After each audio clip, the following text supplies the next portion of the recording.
So we are going to come back to order here and start on our 6.6, which is consideration and discussion of the broadband implementation plan and update on broadband initiatives. And we have Ben Rickelman here to give that. Good morning, Board. Ben Rickelman, Deputy County Administrative Officer. Thankfully, there's now significant movement in the broadband space, so I'm going to provide several updates on different broadband initiatives, and then the county's broadband consultant, CBG Communications, will join us to discuss the county's broadband implementation plan, which was completed at the end of last year. We do have a lot of slides, so I'm going to speak somewhat quick, but if you want to ask a question or clarification, feel free to. So this is just an overview of the different initiatives. How do I do it? Yeah.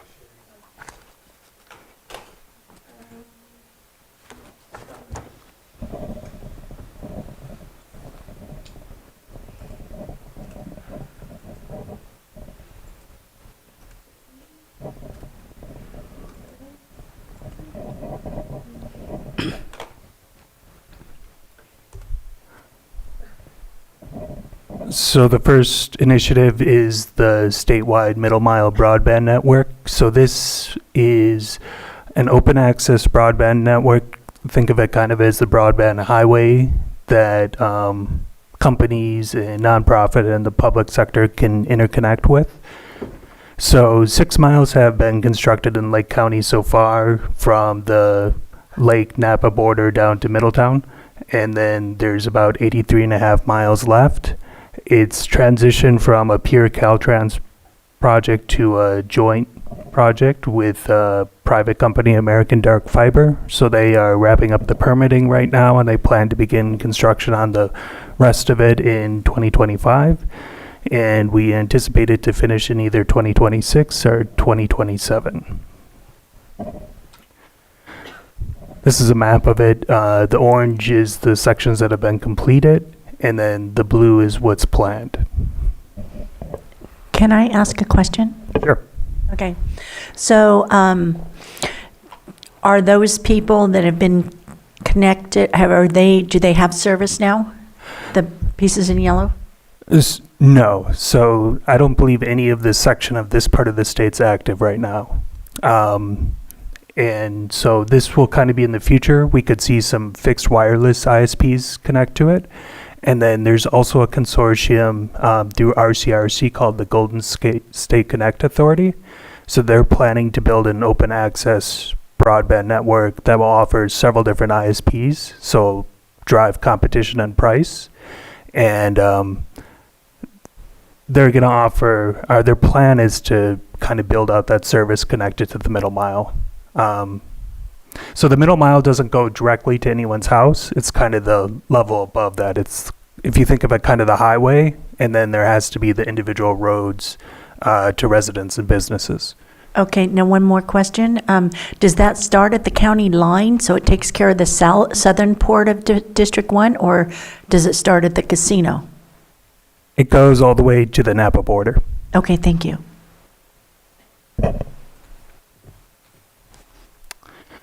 So this is the next program. This is it's called the Federal Funding Account. It's through the Public Utility Commission. Lake County has about $28.4 million allocated. So this program is to individual residences, and this will actually be the first broadband in the county that's actual fiber to the residents. MediaCom at the moment is fiber to the neighborhood node and then copper. So that will have greater reliability. And last Thursday, the CPUC voted to award 3 projects to Lake County out of this allocation for in total about $14.6 million. So one of the AT&T projects is in District 1. The MediaCom project is in District 3 and 4. Spring Valley is one of the areas, and then there's some in North Lakeport, Big Valley, and Findlay. And then there's another AT&T project that's in District 5 in Cobb and a few other areas. And so there's about 13.8 million still to be allocated, so there should be subsequent rounds of FFA awards. So this is the pricing plan for Mediacom. So they do have lower income. To qualify for that, you have to be at least 200% of the federal poverty level are lower. And then the market rate plans are there. These are locked in for 5 years. This is the Mediacom service area for the FFA project. And then this shows the grant amount, the estimate number of unserved households, and they define unserved as currently having broadband service lower than 25 megabytes per second download and 3 megabytes per second upload, and then the grant per unit. This is the pricing plan for AT&T. AT&T also has a lower income price level. That's also the 200% at the federal poverty level. And then those are the different market rate plans that are available. So this is the one in District 1.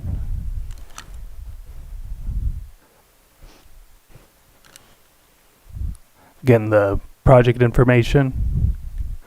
And then this is the one in District 5. The project information. The next program is through also the CPUC. This is the State Digital Equity Capacity Subgrant. So there's around $341,000 allocated for Lake County. It's not specific to Lake County government, but we do plan on applying for it when it becomes available. We'll probably partner with other entities in the county. So this is more kind of providing workforce development, providing access to skills. It could be devices and libraries and senior centers.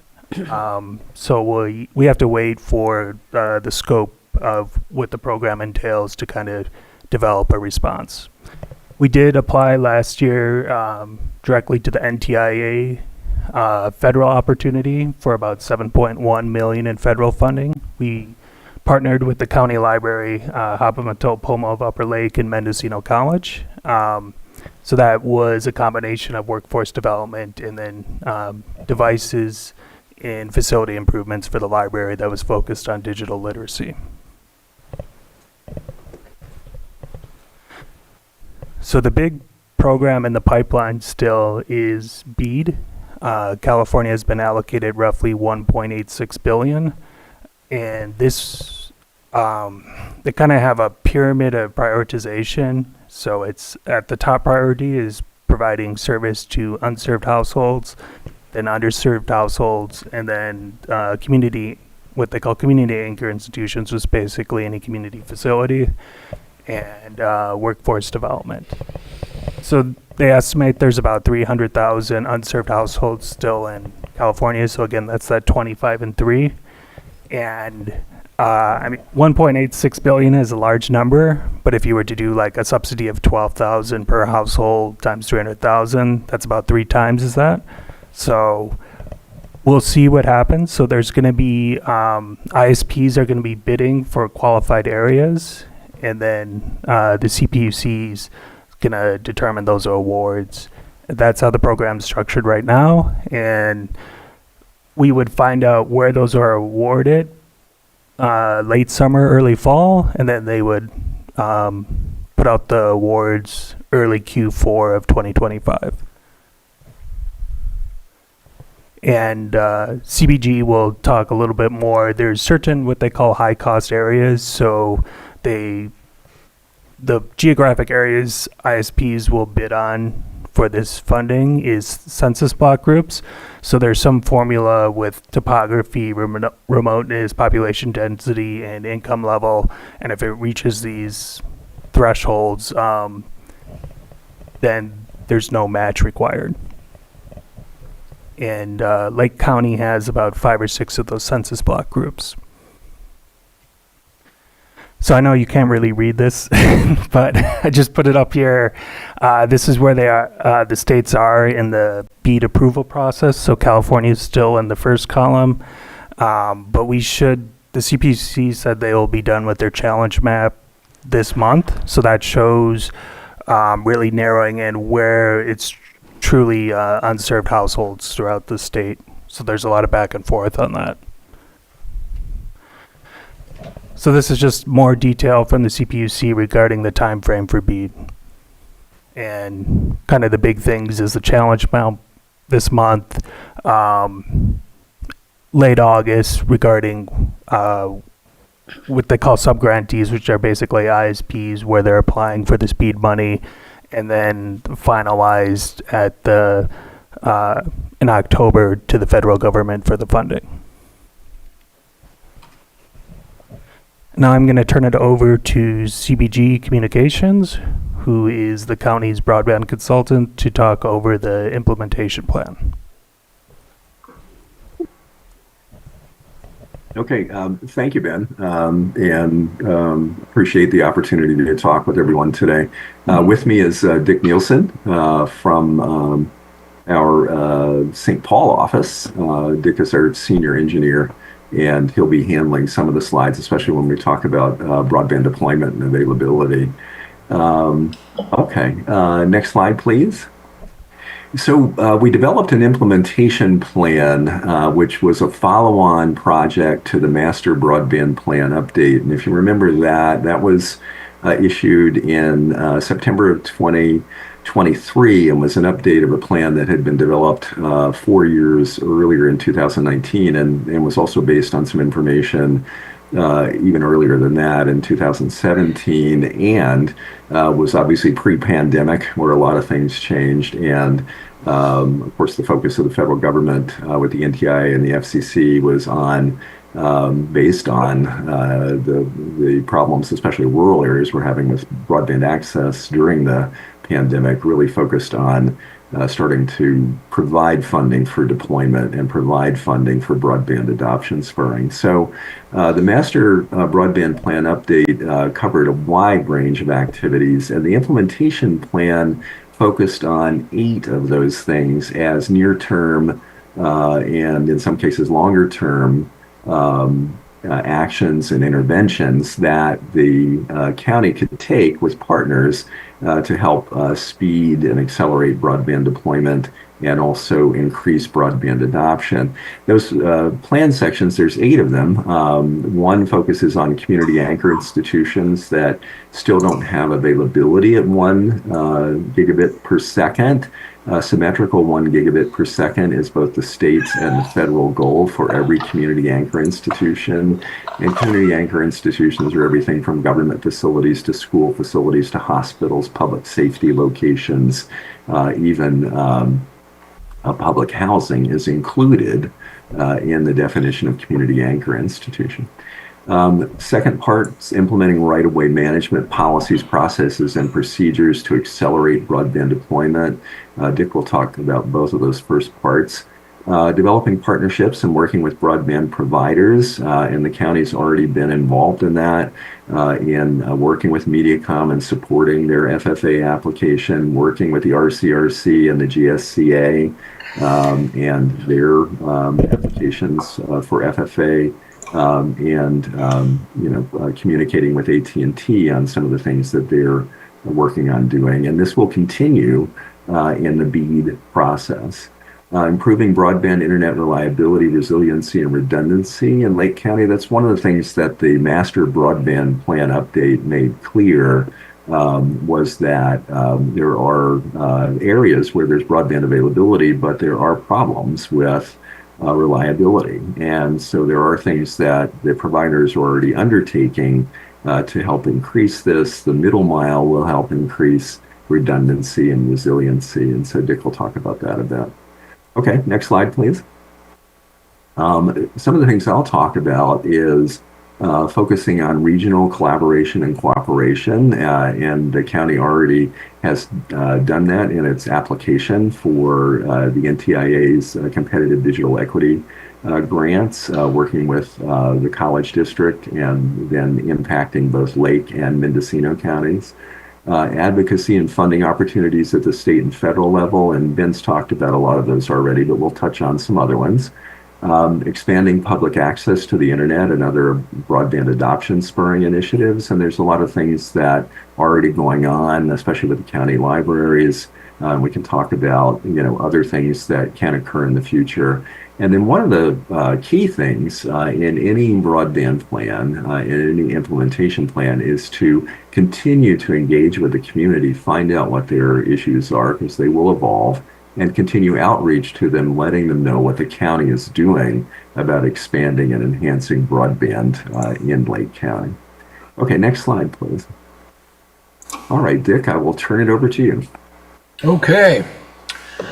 Hello, everybody. I'm Dick Nielsen. I'm the Senior Engineer for CVG Communications, and my focus on these projects tends to be more infrastructure, nuts and bolts part of it, as opposed to the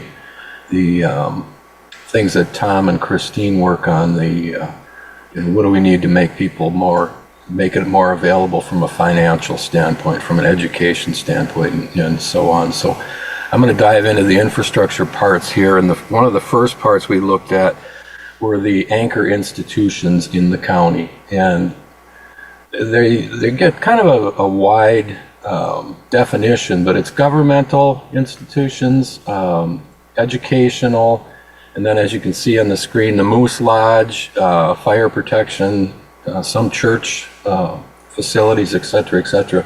We looked at 221 facilities, although some of them are multiple entities within the same building. So in reality, it's probably about 150 buildings that we looked at. And of all of those, broadband was either available and being used within the facility, or it was at maybe a mile and a half away, probably less than a mile and a half. And then the ones on the screen are the ones that are a little bit further. Those would take a little bit more money to get a connection to them. And again, the speeds we were looking for is 1 gigabit per second in both directions, or symmetrical. Go to the next one. Another portion of the project that I was closely related or worked in was working with other county departments to see, what are their needs? How can they help us to get broadband deployed quicker? Of course, Public Works is probably the biggest one, or the most evident one, in that they're the ones that oversee all of your rights of way and your, my mind went blank on there, but basically any publicly owned facilities out like streets and parks and all of that. And they're the ones that would work with the providers that want to come into the community, or that want to expand in the community, and work with permits and all of those kinds of things, inspections. I'm going to go ahead and skip. We would work with them to build up new policies, or maybe tweak the existing policies. And of those, how can we streamline row permitting? And we did talk to Public Works about these things, and gave them some ideas on, how can we streamline the row permitting that maybe makes it a little bit easier for a broadband provider to come in, and maybe a little bit cheaper because it doesn't take them as much to put together a permit. They can go into areas that maybe before they couldn't, things like that. So again, expanded utility coordination, so having the county work closely with the providers. And this is not to say they don't already. This is just, taking another fresh look at it. Develop a micro-trenching policy and permitting process. It's not really new anymore, but it tends to be new in communities around the country still, in that they haven't seen it yet. You can go to the next one. Basically, the way it works, traditionally 10 years ago, everything was pretty much trenched in. You had a trench that was a foot, 2 feet, 3 feet across, down maybe 4, 5, 6 feet. Then you drop the cables in, water pipes, sewer pipes, whatever, and then you backfill it. Micro trenching is as you can see here, it's a blade inside of that circular shaped thing that has the MT16 on it. And that's just a big saw blade, and it's cutting down 18 inches. It looks like they've got it pulled up a little bit right now, but they go down roughly 18 inches, and that's all to be decided by the community, by the county in this case.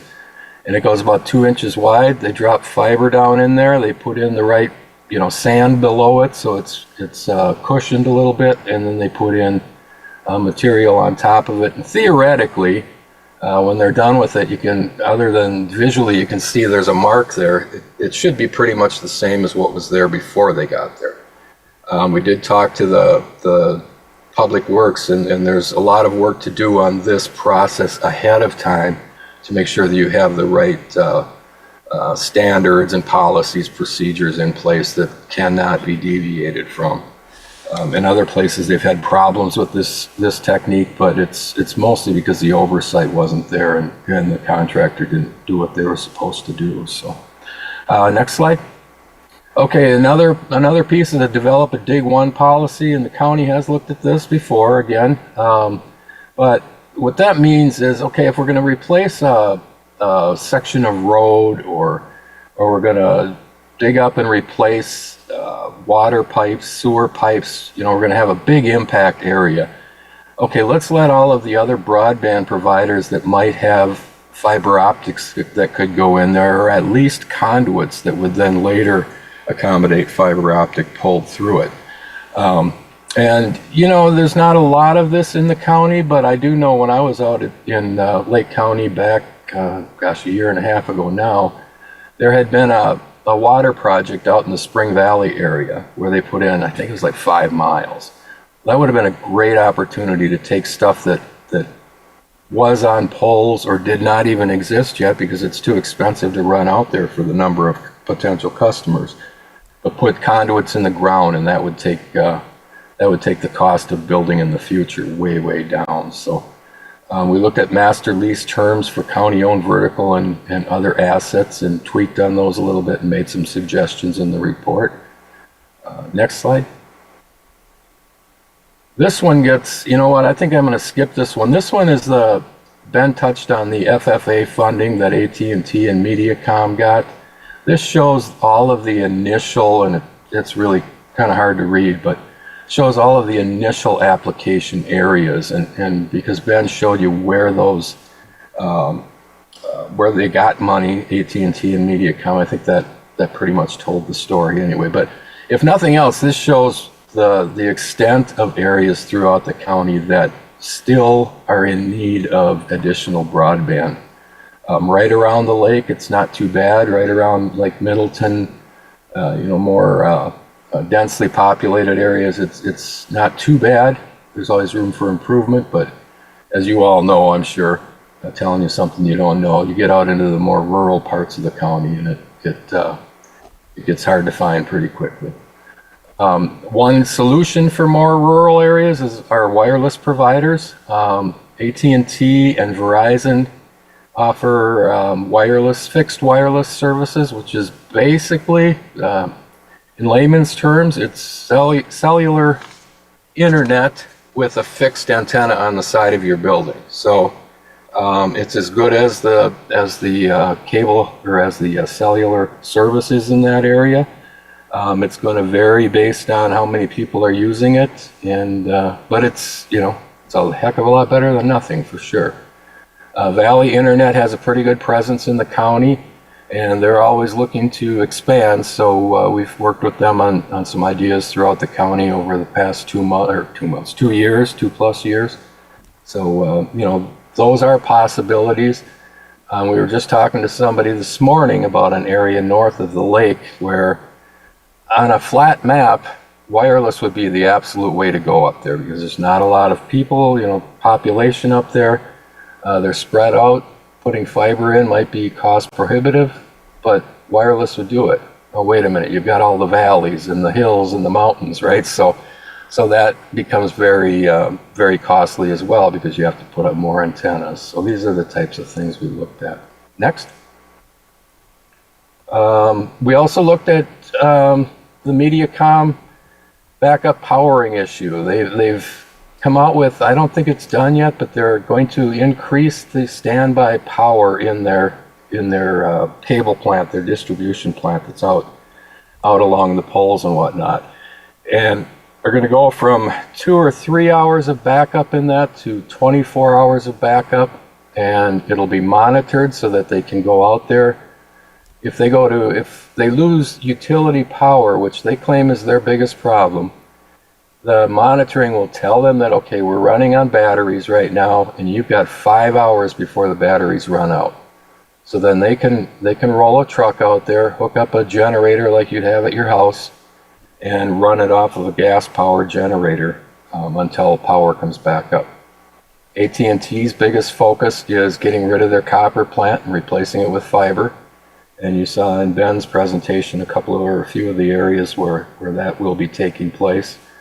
And then another thing that Mediacom brought up is that they think a lot of people that have problems with reliability maybe lose power at their house, but Mediacom's network, because they are backed up by batteries, they might be working. And where this would show up is if you have a laptop, which of course has its own battery in it, a cell phone that you're using the Wi-Fi on, they all have batteries, but the modem that Mediacom uses inside your house does not have battery backup, and therefore that goes out with your house power. How much of the reliability issue is that, I don't know, but certainly that's a piece of it. So they were going to work on adding that educational piece into their marketing. So, and then we also talked about the anticipated state mile middle network being used. Mediacom and AT&T aren't big on using that. They like to use their own plant, and frankly, the timing of the middle mile is a little bit, it moves, so they're not crazy about waiting for that middle mile to come in and having a lot of capital stranded, and while they're waiting for the backhaul. So, next. Okay. I think, Dick, this is where I'll pick it up. Yep. So the first half of the implementation plan really is devoted to the issues that Dick just went over, a lot of it related to deployment. The second half is also talking about deployment as far as funding and cooperation, but it really also focuses on broadband adoption. So one of the things that we looked at was what kind of either additional or enhanced regional collaboration and cooperation could take place between the county and others in the region. And of course, the county is already a member of the RCRC, and the RCRC has started the Golden State Connect Authority. So, and the county has been involved in their efforts, including the local agency technical assistance grant that the RCRC, or I'm sorry, the Golden State Connect Authority worked on for the county to design a number of miles of broadband infrastructure, which was then the focus of their FFA application. And again, there's, as Ben told you, there's still some funding sitting out there designated for Lake County, and so there may still be opportunities for GSCA to get those portions of, or some portion of what they had proposed built. The Upstate California Connect Consortium, the county's been a member of that for a while with 2 other counties in the same region. And some other consortiums consortia have utilized funding that can come from the CPUC to help fund the efforts of the consortia to do broadband feasibility studies and to also look at other specific types of activities that will help enhance and expand broadband. So we recommended in the plan that the county work with the other counties and the UCCC and see if they can take advantage of some of the opportunities through the CPUC. I'll give you an example. Napa County and the North Bay North Coast Broadband Consortium recently got funding from the CPUC to do a feasibility study to interconnect some of their most rural areas with wireless transport that would be where the towers would be interconnected by fiber optics. And that's something that they're looking at to kind of, again, fill the gaps. So similar to what Dick was talking about with Valley Internet. And then the Mendocino Lake region, an example of that is what the county has already done, working with the college district in going after broadband adoption funds. Next slide, please.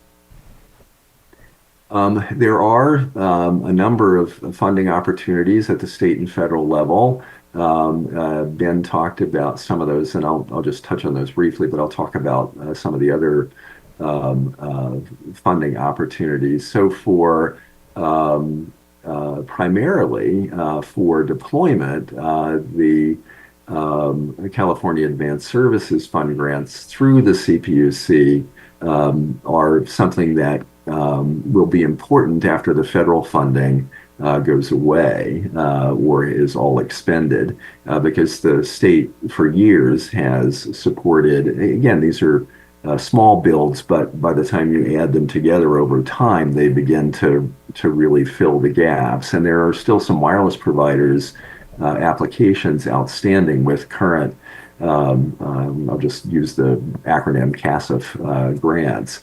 Also, the CPUC, as well as the California Department of Technology, they have other, besides broadband infrastructure grants, they have other types of grants too, including broadband adoption grants. And there are some opportunities to go after that funding. The next round, I believe, of the adoption-related grants, the applications are due, I believe, July 1, either June 1 or July 1, but late spring, early summer. Federal funding account, Ben's already talked about. Next slide, please. So BEAD, Broadband Equity Access and Deployment, this is the federal process. And the state has now issued the timeline for the applications, and Ben went through that with you.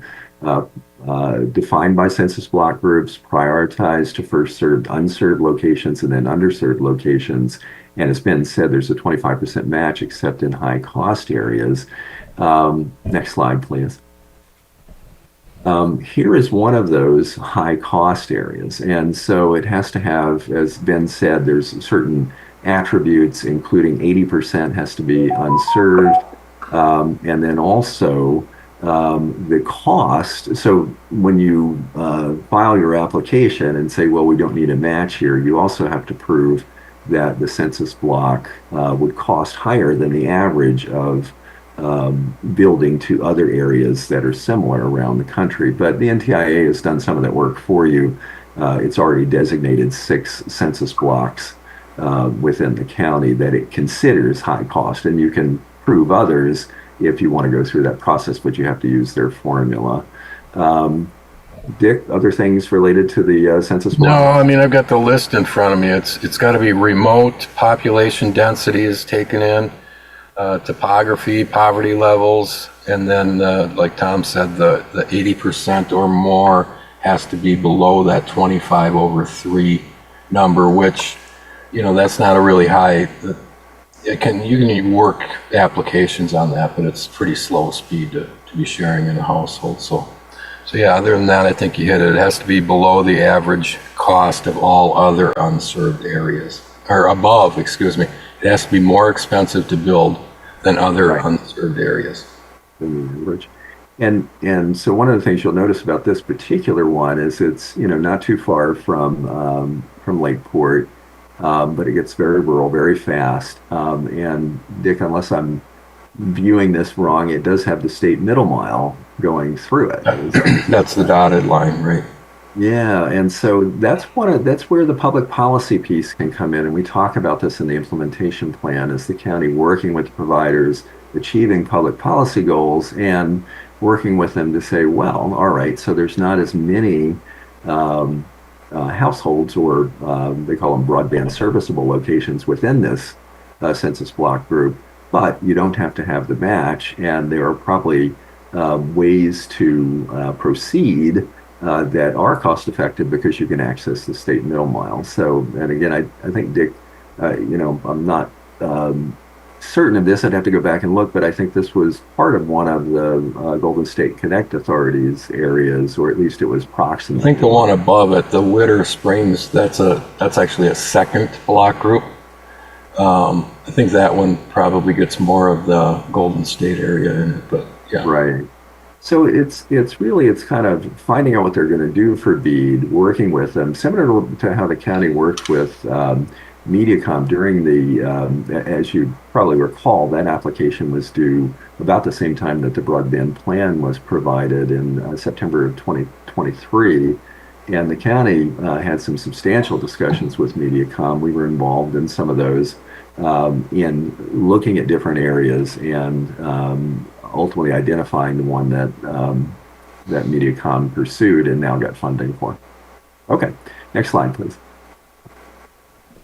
All right, Ben's already talked about this, and it's something that the county wants. There was a stakeholder meeting this past Friday, and so we anticipate that the CDT will issue the final. They're still draft. Issue the final application criteria and deadlines soon, and you can anticipate that you'll have about 60 days from the time of that issuance to having to file an application. So we know Ben's already been looking at opportunities, and some of them would include some of the same partners that the county partnered with to go after the NTIA grant.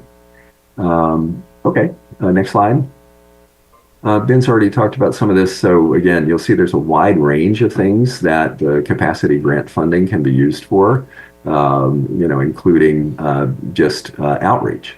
It can be used for all sorts of navigation services and literacy training. It can be used for device programs.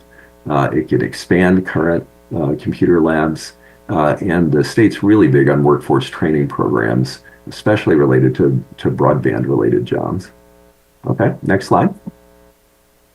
Ben's talked about this, so we're awaiting word on the status of its application. The NTIA did, before the administration's changed, they did issue awards, but there's still funding out there. About $619 million were awarded, but it's a $1.25 billion grant source. So we're awaiting what the NTIA will do next on that. Okay, next. USDA grants and loans, we have looked at those. They were funded during the continuing appropriation as part of the Farm Bill extension, but we don't know what the current criteria are, but that covers areas that are very rural, again, looking at the 80% threshold for unserved, and those areas are already designated within the county, and you'd work with providers to go after Reconnect loans. If they re-up the Community Connect program, that's one where the county itself could apply for funds, but it has to be utilized for connecting community facilities. That, again, with some of these programs, you can broaden kind of your expand your concept, but it's best to talk to a USDA representative. We actually have a email into the general field representative for the USDA for this area after talking to the rural development officer in Sonoma County. On US EDA grants, we had a discussion with them last week, and they're really focused on business. So any funding that would come for broadband would have to support sustainability of business within the county and or new businesses coming into the county. Okay, next slide. Partnerships, and I'll just go through these. They're very well detailed in the plan, but certainly traditional agencies like the library, community development as part of what they're looking at related to some of the development plans, the area plans, as well as the Project 2050 and the community development focus there. Department of Social Services, They traditionally have looked at working with community partners and some of the grant funding available, and would be also a great agency to help do outreach. Municipal governments, Lakeport and Clear Lake, continue their efforts, trying to expand public Wi-Fi. Educational entities, including all the school districts and tribal nations. In fact, the discussion we had today that Dick referenced was related to the HPUL project, where they're looking at broadband assessment right at this very time. Next slide, please. All right, so the last part of the implementation plan focuses on outreach and engagement, and this is really important. In fact, one of the things we encourage the county to do is become kind of a clearinghouse. It doesn't have to provide programs necessarily, but engage with people and steer them towards these programs. So affordable access to internet initiatives and programs. Right now, the federal government has tabled its program, the Affordable Connectivity Program, but there are still programs instituted by the providers. Digital skills training and education, libraries are already doing that and looking at expanding it. That was one of the things the grant application was all about. And that includes public access to high capacity internet and internet capable devices and peripherals, and there are some again with the libraries and other organizations. Next slide, please. Loaner programs, and this is one of the things that came out in the Master Broadband Plan update, but also is really critical in the implementation plan, is that while community access to internet devices and high capacity internet access is a critical thing, the thing that demonstrates the most success is getting it into the houses, getting it into the households. And so any loaner programs that provide hotspots and Chromebooks will be very helpful to the families that need those services. And then accessibility features for people living with disabilities and how to utilize them the most effectively. Next slide, please. And the final thing is continual community engagement. This is important because you can do a master broadband plan update, you can do an implementation plan, you can be going about all the activities recommended, but you need to keep the community in the loop. So some counties will establish a broadband page on their website and they'll update it with news, and it'll be the link to through both the website and social media to some of the clearinghouse information. And then ongoing survey efforts to maintain a feedback loop. And that's critical. Are you doing the things that the community needs most? And, we did a lot of surveying and obtaining feedback and working with organizations in the Master Broadband Plan update. And that's, circa 2023 now. The implementation plan builds on that. That's circa 2024, the end of 2024, so not that old. But, in the next couple of years, it certainly would be good for the county to look at, all right, what's happening now? Next slide, please. And one of the things that we developed for the county, both online and in print form, was a survey that could be utilized. And it's pretty much a timeless kind of survey. It's in both English and Spanish. It might have to be tweaked here and there as providers provide new programs and those kind of things. But as a baseline, it would serve really well to be able to provide it. It doesn't have to be statistically valid. You don't have to send it out to 4,000 addresses in the county. It's really just to obtain feedback and get some sense of what's occurring in the community. So it could be handed out at libraries. It could be linked through the county's website and start to obtain feedback. Promoting it, awareness is really critical to getting feedback, is an important part.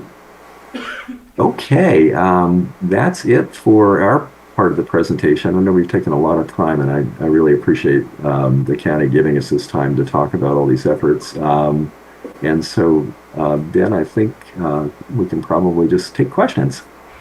Sounds great. Thanks for the presentation. Thank you. Supervisor Sabatier? Thank you for that. I have a couple of questions. First, I guess a comment. The Dig Once policy has been something we've been talking for a while, and I think we just need to make it a priority to finally get this through. I know I've provided the UCCC gave us the Dig Once policy to begin with. That was passed on to our Public Works Director. I tweaked it eventually to just make it so that we could protect our roads. I passed that on to our Public Works Director, but I think we just need to prioritize it because it's not just broadband. It's water utilities, it's sewer, it's PG&E, any kind of undergrounding that's happening that's ruining our roads. It's not helping our status with where our roads are. So I appreciate it's brought up, but I think we as a board need to really prioritize to make that happen, especially as we're looking to implement our 10-year plan and get that moving forward. We want to protect our roads and make sure what's underneath them is what we need.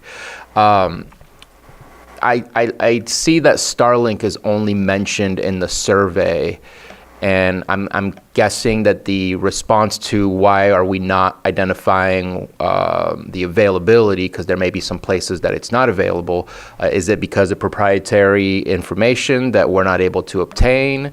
Because it's definitely something that I'm hearing more and more that is being utilized, and it's actually working really well and has a comparable price to what Mediacom would be. So is that something that was looked into at all and how that's impacting our access to broadband here in Lake County? Yes, and a couple things on that, and then I'll turn that over to Dick. One of the things that the FCC assumes, so you're using both the FCC and the CPUC maps, is that Starlink would be universally available throughout the county, and so it's considered as a provider of what would be considered currently served status.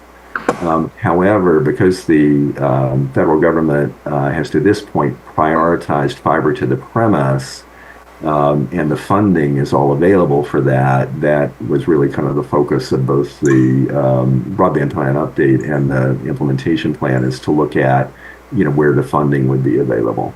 The other thing is, at least now, Starlink does not, with the current capabilities, does not meet the ultimate goal of 100 megabits symmetrical, and anything that's funded again by the federal government and or the state, coming down through the state, has to be able to meet that goal, if not now, scalable in the immediate future. And so that's another reason that we didn't look at it. The final thing is, and Dick, you correct me if I'm wrong.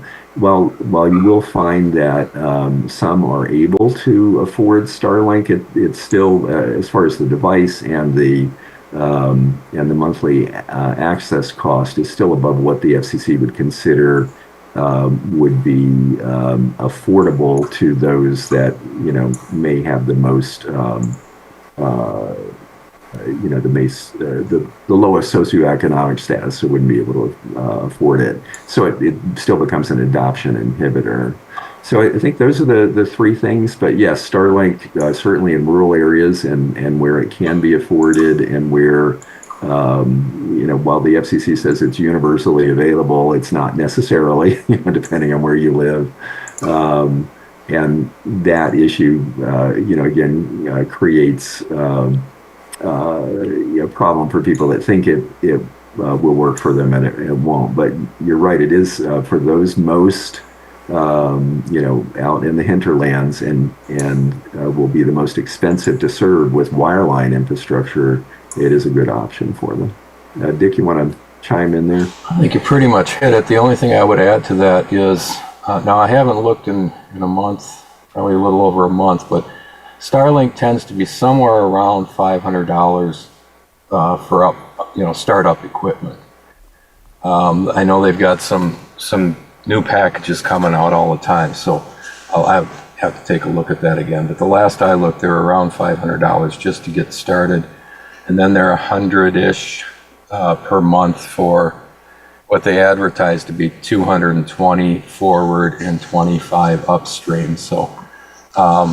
Yeah, the out-of-pocket will be the monthly out-of-pocket will be roughly what it is for some of the other providers, but the speeds will be a little bit less. That all being said, I'm all for it in the rural areas where there's no other options or no other good options. So it is definitely a piece of the broadband puzzle. There's no doubt about that. I appreciate that. My next question is, it's always been difficult to get maps from our ISPs because, again, proprietary. They don't want to tell everybody where they are.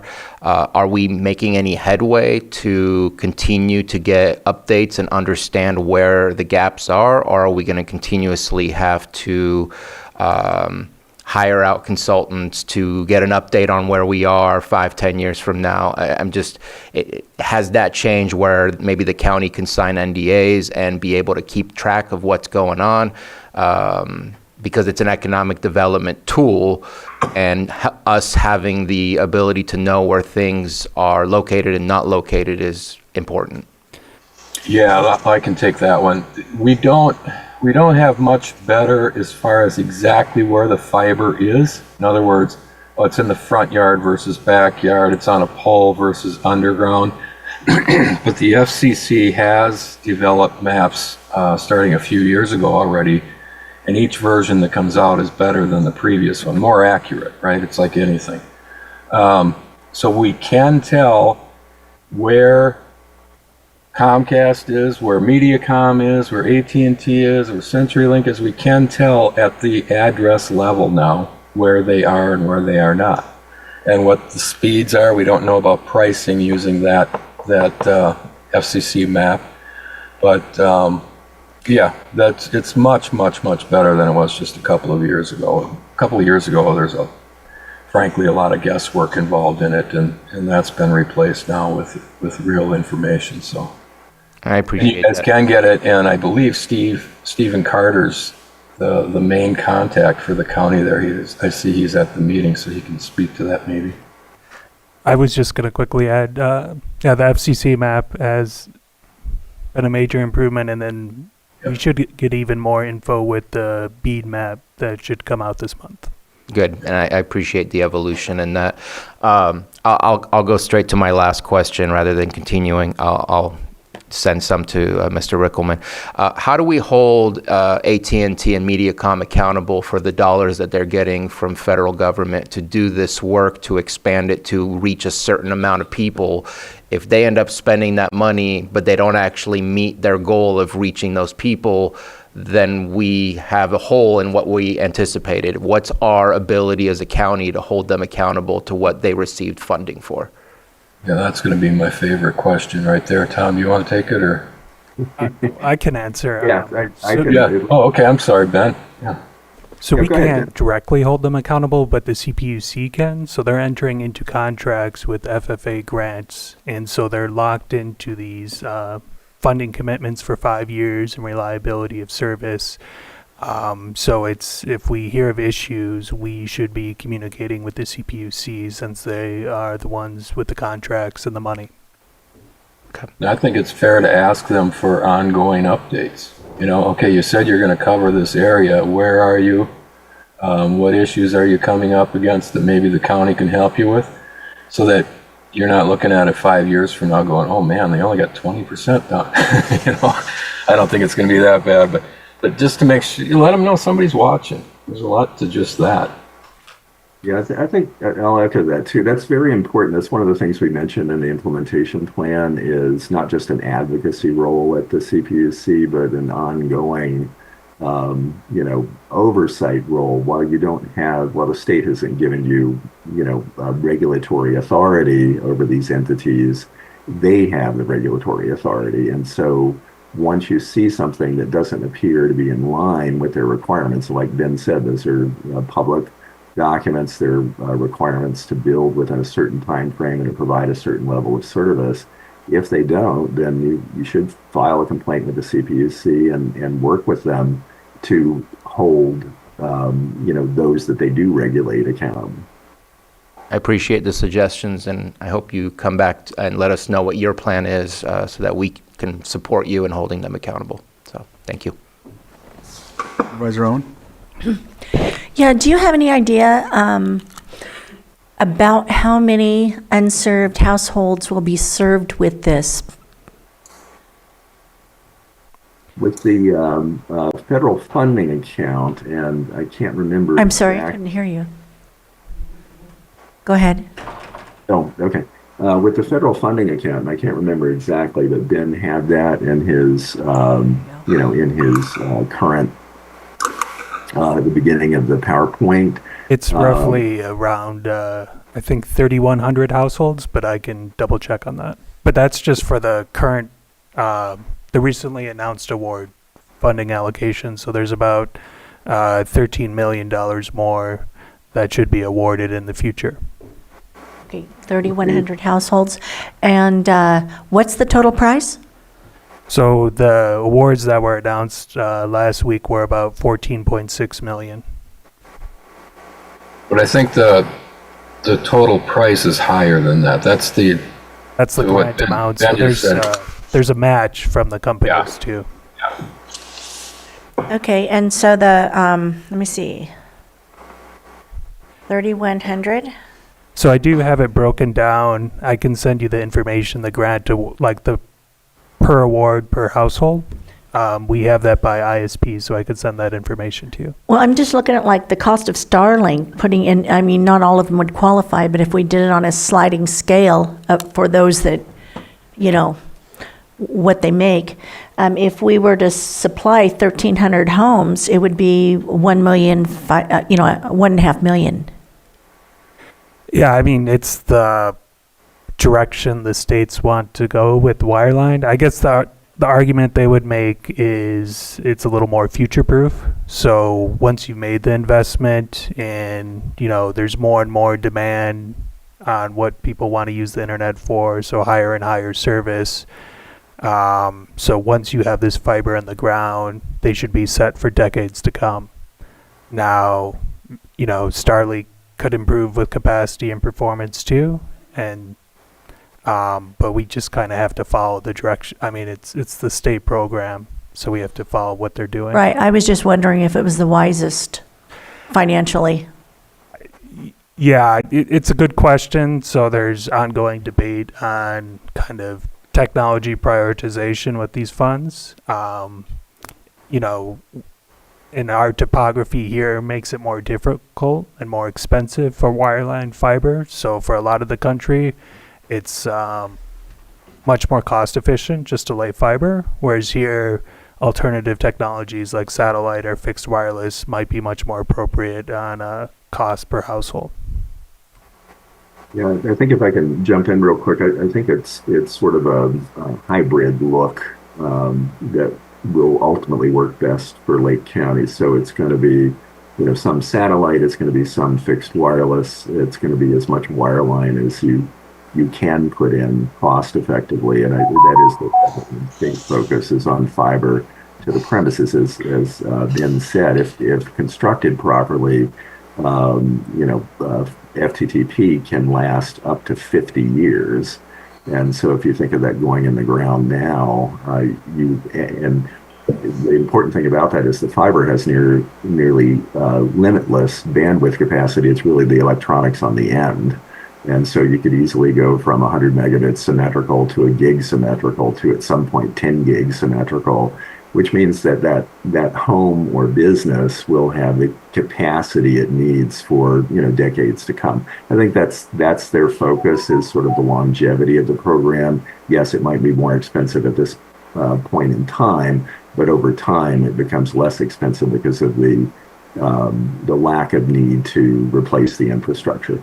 Again, as Dick said, you know, that's going to be based on construction techniques, and there is always, you know, the potential for wildfires and those kind of things that requires the replacement regardless. So there's a lot of variables, but I think that's where they came out with, let's focus on fiber. Supervisor Sabatier? I just wanted to say, I think the resiliency and redundancy is what we're aiming for here.